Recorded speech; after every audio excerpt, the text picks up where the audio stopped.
Coup de projecteur maintenant sur un phénomène dont on parle peu. Ils se nomment eux-mêmes les ex-musulmans. Ils ont quitté leur religion parce qu'ils la considèrent définitivement inadaptée au temps moderne, à ce qu'on appelle la sécularisation.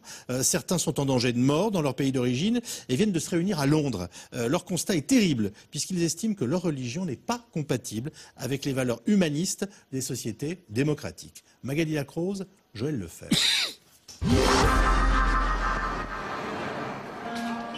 À l'heure de la prière de la mosquée de Whitechapel, ils sont aux abonnés absents. À Londres, ils seraient quelques milliers, peut-être plus, à avoir renoncé à l'islam. Et pour ça, ils risquent leur vie dans leur pays d'origine. Mariam Namadi a quitté l'Iran il y a des années et elle a eu cette idée un peu folle de fédérer les ex-musulmans en Angleterre.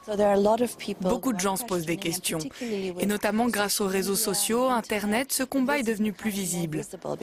Ils peuvent rester anonymes et dire en sécurité qu'ils ne croient plus en Dieu, critiquer, se moquer de la religion comme tout le monde devrait pouvoir le faire. Partout, on nous contacte depuis la Somalie, l'Arabie Saoudite, l'Iran, l'Afghanistan, le Pakistan. Jusqu'en Europe, beaucoup de gens sont toujours effrayés et ne se sentent pas en sécurité. C'est pour ça que c'est important de prendre position pour la liberté de penser. Début février, elle organisait une conférence pour parler laïcité et liberté d'expression. C'était un mois pile après les attentats de Paris. Alors forcément, elle a invoqué l'esprit Charlie. Alors oui, je suis Charlie sans condition. Parmi les invités de Mariam ce matin-là, Imad, venu du Maroc pour l'occasion.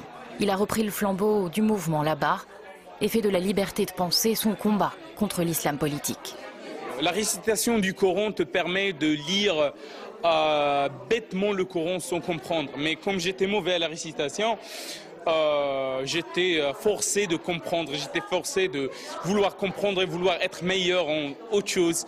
Et je crois que si on lit le Coran d'une vue sceptique et avec les tafasirs, avec l'histoire d'islam, c'est super simple de renoncer à cette religion que je vois barbare, cette religion qui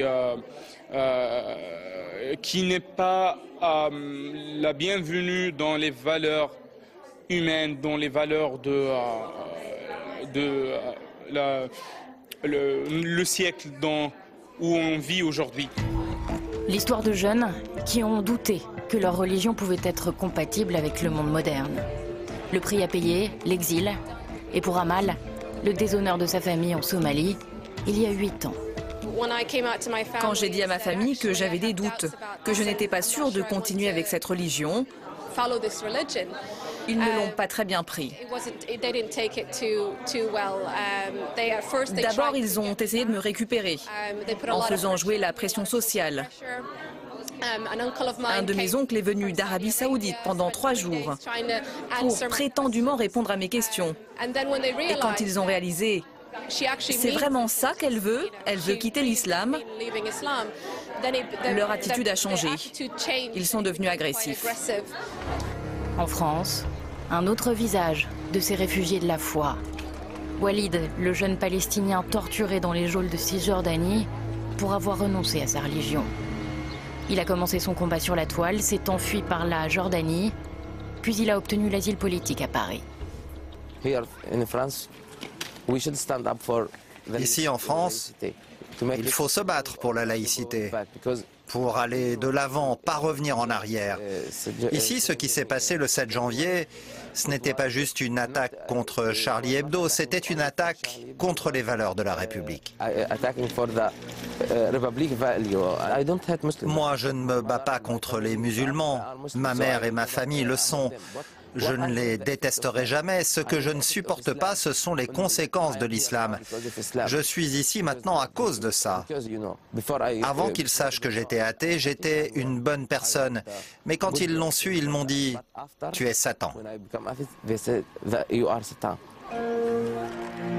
Au pays des droits de l'homme, Walid a pris les rênes du Conseil des ex-musulmans de France pour protéger cette laïcité si sacrée.